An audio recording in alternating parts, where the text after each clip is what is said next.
Šodien pastāstīšu par elektroenerģijas, kā arī energoresursu svārstībām pagājušajā nedēļā. Pagājušajā 34. nedēļā, salīdzinot ar 33. nedēļu, kopumā visos sektoros energoresursos noticis cenu pieaugums. Dabasgāzē, kā arī naftā, cenas pieauguma izraisīja tas, ka ASV un Irānas miera sarunas ir nonākušas strupceļā. Ļoti būtiski ir tas, ka ASV draud ar papildus sankcijām Irānas tirdzniecības partneriem, kas var paplašināt šo konfliktu. Arī dabasgāzes līmenis ir pieaudzis.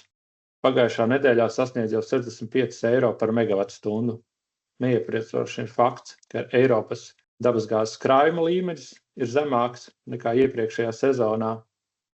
Pozitīvi ir tas, ka uz šo brīdi saglabājas salīdzinoši zems pieprasījums Āzijā, kas neveicina papildus pieaugumu dabasgāzes cenām.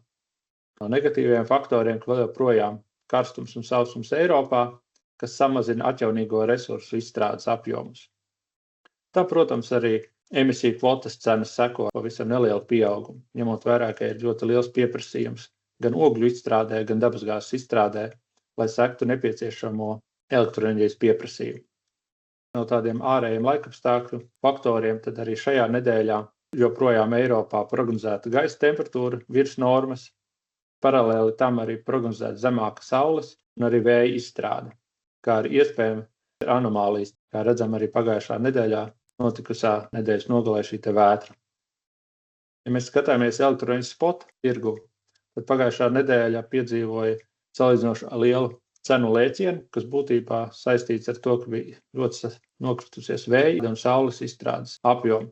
Ne tikai pie mums Baltijā, bet visā Nordpolu reģionā, kas tiešām izraisa augstu cenu pieaugumu salīdzinot pret 33. nedēļu, kad baudījām nedēļu ar salīdzinoši zemām Nordpolu spot cenām.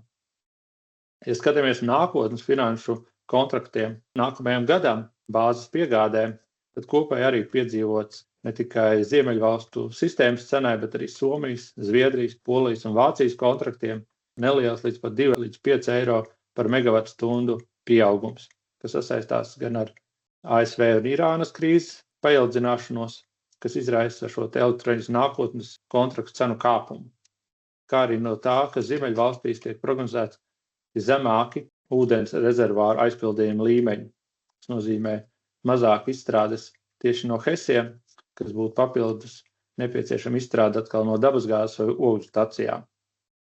Tas šajā reizē arī viss par elektroenerģijas un arī energoresursu cenām pagājušajā 34. nedēļā. Paldies!